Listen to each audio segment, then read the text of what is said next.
next phenomena which we are going to study, we have already done with reflection of light. Now we are going to move on to the refraction of light. Now what does the refraction of light represent? Whenever light travels obliquely from one transparent medium into another, it gets bent. So that means whenever the medium is changing, whenever the light is going from one medium to another medium, it's going to bend. That bending of light is known as a refraction of light. For example, the light is going from air to glass. Then it's going to bend. Why? Because the medium is changing. The medium is changing from air to glass. And there is a different optical density of air and glass. So the extent to which a medium refracts light or bends light, that is actually given by optical density. Now because air and glass or any other medium for that matter would have a different refractive index or would have a different optical density, that is why we say that the light is going to bend. Now there are certain rules again here for the refraction of light. So whenever the light is going from a rarer medium to a denser medium, then it is going to bend towards the normal. So let's say the light is going from air to glass. The glass has more optical density than air, so it's going to bend towards the normal. And the second rule here is that when light travels from a denser to a rarer medium, it is going to bend away from the normal, both of which are shown in the diagram here. Now we can clearly understand it with the help of a glass slab, a rectangular glass slab. So we can see here that the light is incident on a surface AB. Firstly, let's look at the medium. Light is going from air to glass. What have we studied? That whenever light is going from a rarer medium, what is a rarer medium here? Air. It is going into a denser medium. What is a denser medium here? Glass. So now the light ray is going from a rarer medium to a denser medium. What is the rule that we have studied? That it's going to bend towards the normal. Right? And then on the second surface, which is CD, the light is going from the denser medium, which is the glass, to a rarer medium again, which is the air. So we can see here that the light is refracted twice, one at AB and the second time at CD. So rarer to denser, it is bending towards the normal. Denser to rarer, it is bending away from the normal. Right? So here let's look at the angles. The angle that we are going to take in between the normal and the incident ray is the angle of incidence. Whenever it is getting refracted, so the angle between the normal and the refracted ray is the angle of refraction. And we can see that there is one ray that is emerging out, finally emerging out from the glass slab. That is known as the emergent ray. So the angle between the normal and that emergent ray is known as the angle of emergence. Now what important to notice here is that had there been no glass slab, there would be no refraction because there would be no change of medium. Now because of the glass slab being present here, what happened to the light ray? It got refracted, it got bent. That means had there been no glass slab, it is represented by a dotted line here. But because of the glass slab, the light gets refracted. So how much is the light getting displaced is given by the lateral displacement. So the distance between the bold line here and the dotted line, which you can see, which is also labeled, is the lateral displacement. The factors on which the lateral displacement depends, which are very important, are the angle of incidence, angle of refraction, and the thickness of the glass slab. The thicker the glass slab, more will be the refraction, more will be the displacement. Now again, there are certain laws of the refraction of light. As we did the laws of the reflection, now we have the laws of refraction. The first law is that the incident ray, the refracted ray and the normal to the interface of the two transparent media are all going to lie on the same plane. And the second one is the ratio of the sine of the angle of incidence to the sine of the angle of refraction is a constant, and this constant has a name. It's named as the refractive index, and this entire law is known as the Snell's law. So sine I, sine of the angle of I divided by sine of the angle of refraction is always a constant given by the refractive index, and this entire law is known as the Snell's law. Now we are going to study about what is a refractive index. Now refractive index is a very important physical quantity which tells us the relative speed of propagation of light in different media. The relative relative refractive index of medium 2 with respect to medium 1. Now what is medium 2 and medium 1 here? For example, the light is going from air to glass. So one medium becomes air, another medium becomes glass, right? So the relative refractive index of medium 2 with respect to medium 1 has a formula. Now in terms of speed, this formula is speed of light in medium 1 divided by the speed of light in medium 2. And it is given by expression n/1. That means refractive index of the second medium with respect to the first medium. In terms of velocity or the speed of light, we can represent it as v1 by v2. And similarly, the formula n12 is given by the formula v2 by v1. Now, very important, if one of the medium is vacuum or air, then the refractive index of the second medium with respect to vacuum or air is actually known as the absolute refractive index. Now, for example, the light is going from air to water, let's say. Now, here medium 1 is what? Air. And medium 2 is what? Water. So, this is going to give us the absolute refractive index of water, because we are comparing how the light is going into the water from which, with respect to which medium? With respect to vacuum or air. It is given by formula n equal to c by v. Now n here represents the refractive index, c represents the speed of light in air or vacuum, and v represents the speed of light in the medium. Now for example, if nw is equal to 1.33, what does it represent? Firstly, nw represents the refractive index of water, and it has been given a value of 1.33. What does it mean? It means that the ratio of the speed of light in air to the speed of light in water is equal to 1.33, which is the absolute refractive index of water. Why is it absolute? Because we have taken one medium as vacuum or air. Now we move on to lenses. What is a lens? A spherical lens is a transparent medium that is bounded by two surfaces, one or both of which are spherical. So here in this chapter we are going to study about double concave and double convex lenses, because we are going to study about lenses which are bound by two spherical surfaces. Okay, so spherical lenses, as we have classified mirrors, we are also going to classify lenses into concave and convex. The first kind of lens that you can see is a convex lens. A lens which is thicker in the middle and thinner towards the edges is actually a convex lens. Convex lens, also known as a converging lens, right? So the first diagram that we can see, the rays which are parallel are going to meet at a point which is known as a focus. Now what is this lens doing? This lens is converging all the rays to a point which is known as a focus. So that is why this is known as a converging lens. So rays of light which are parallel to the principal axis after refraction through a convex lens are going to converge or meet at a point which is known as a focus onto the principal axis. And what about a concave lens? The second type of a spherical lens is a concave lens, which is thinner in the middle as compared to the edges, and this is known as a diverging lens. Why is it a diverging lens? So this lens, whatever are the rays which are falling onto this lens is going to diverge all the rays, and they appear to come from a point which is known as a focus.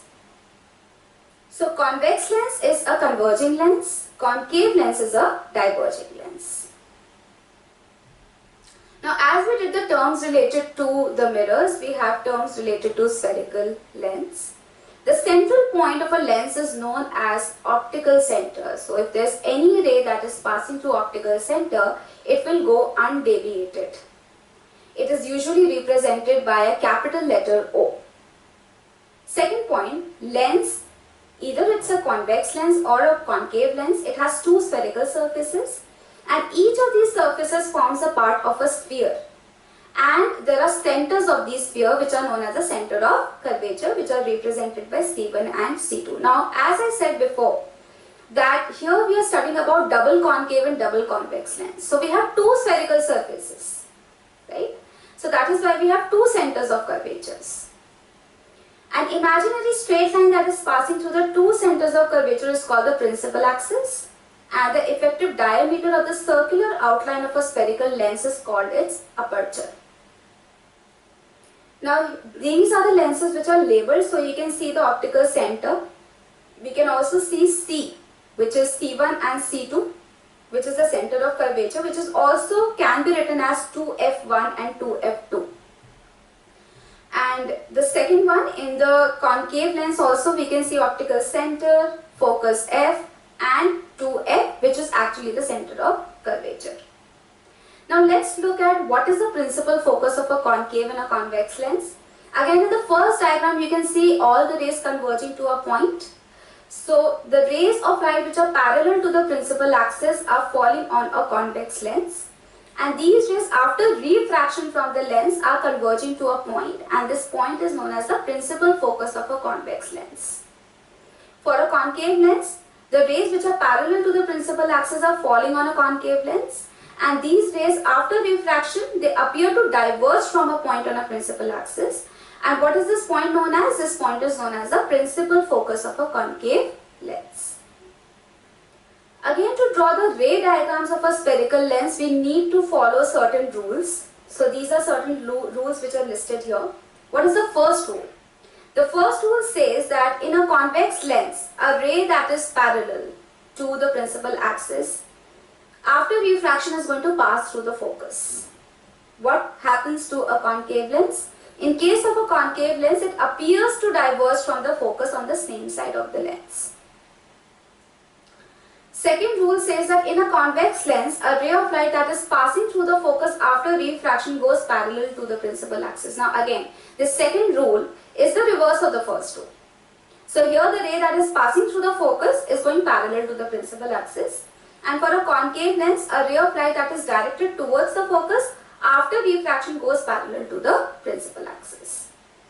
And the next rule is that in a convex lens or in case of a concave lens, in both the lenses, if there is a ray that is passing through the optical center, it's going to pass through the optical center without any deviation, right? Again, these are the images which are formed by a convex lens. Here we are going to see what is the nature and what is the size of the image formed by a convex lens when we are going to change the position of the object. The first one, in the first ray diagram, the object is at infinity. So the rays which are coming from the object at infinity are all going to converge at a point focus. So the image formed is real and inverted, and the image is formed at focus here F2. Now what are we going to observe here is that lens is a transparent medium. So the light is going to pass through the lens, right? In the second ray diagram, we have shifted the object closer to the lens. Now the object is beyond 2F1. So now we can see that after following the rules, the image is formed, as we can see here, between F2 and 2F2. In the third ray diagram, the object is at 2F1. Now here again, after following the rules, what are the rules that we have followed here? A ray that is passing parallel to the principal axis is going to pass through the focus, and a ray that is passing through the optical center would go undeviated. So here the image is also formed at 2F2. Next one, we have shifted the object further closer to the mirror. So now our object is between 2F1 and F1. The image is formed after C2. As we can see, it's formed beyond C2. Now let's look at the size of the image here in this ray diagram. Here the size of the image is larger than the size of the object. And since the image is formed below the principal axis, it is real and inverted, right? So if we look at the 3 points here, where is the object? Between 2F1 and F1. Where is the image formed? Beyond C2 or 2F2. What is the nature of the image? It is real and inverted. What is the size of the image? It is enlarged, right? And for the next ray diagram, which is the fifth ray diagram, the object is at focus and the image is formed at infinity, and the image formed is enlarged. It is below the principal axis, so it is real and inverted. And the last ray diagram is an important one because here the nature of the image actually changes. So what you need to understand here is that whenever the object is very close to the lens, that is whenever it is between F and optical center, it forms a virtual image. that virtual image is formed beyond 2f1 and the size is enlarged.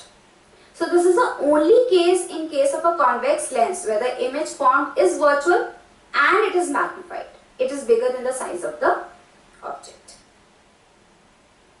Now these are the image formations by a concave lens. So we have two ray diagrams for it. The first ray diagram shows the diverging nature only, where the object is at infinity, the image is formed at f1. The size of the image is highly diminished, point size as we can see, and the nature of the image is virtual and erect because the rays are not actually meeting, they just appear to meet. So that is why the image is virtual and erect.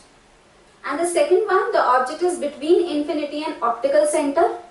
So again we apply the laws here and then we find out that the position of the image is between f1 and optical center. As we can see, what is the size of the image? The size of the image is smaller than the size of the object. So that is why we have written it's diminished.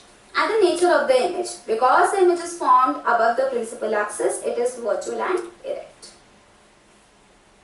Now as we study the mirror formula, the formula which relates V, U and F is known as a lens formula in case of spherical lenses. So the lens formula is given by 1 upon V minus 1 upon U equal to 1 upon F. V represents object distance from the lens, U represents the object distance, V is the image distance, U is the object distance from the lens, and F represents the focal length. So any formula that is relating these three, 1 upon V minus 1 upon U equal to 1 upon F, is the lens formula. Magnification, as in case of mirrors, we also have magnification for spherical lenses, which actually tells us that how big or small is the size of the image as compared to the size of the object. So magnification has a formula, height of the image divided by the height of the object. We can also represent it magnification in terms of image distance and object distance. So yet again here magnification has two formulas. One in terms of height of the image divided by height of the object, and another formula in terms of object and image distance, which is given by V by U. And what are the practical applications of the spherical lenses? Convex lens, first lens that we have studied, it's used in spectacles to correct the defect of vision which is known as hypermetropia or long-sightedness. It is used for making a simple camera. It's also used as a magnifying glass because we have seen that this kind of a lens forms a larger image. And then it's also used in microscopes, telescopes, projectors, etc. And concave lens is also used in spectacles for correcting another kind of a defect which is known as myopia or short-sightedness. And it is also used in peepholes of outdoors for security to provide a view of people or objects outside the door. So these are some of the day-to-day life or practical applications of the spherical lenses. Another important thing of the power of lens. Now the degree to which a lens can converge or diverge the light rays which are falling on it is also represented in terms of power of the lens. And it can be defined as that the power of lens is a reciprocal of its focal length. Now what is important here is that the unit of power is diopters. Now unit of power is diopter only when the focal length is given to you in meters, right?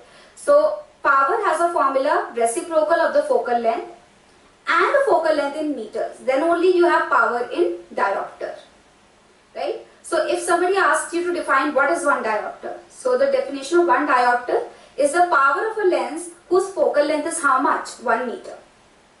Now we have seen that focal length of convex lens and concave lens can be positive or negative, right? So in case of a convex lens, the image is formed on the right side of the lens. So that means right side we are going to take as positive. So its focal length is what? Positive. So the power of a convex lens is also positive because power is depending on the reciprocal of the focal length. And for a concave lens, we have seen that the image is formed on the left side of the lens, right? So that is why we have taken focal length as negative. So when the focal length is negative, the power is also going to be negative because power is a reciprocal of the focal length. And thus for a concave lens, the power is negative. So hope you have understood the chapter. Thank you.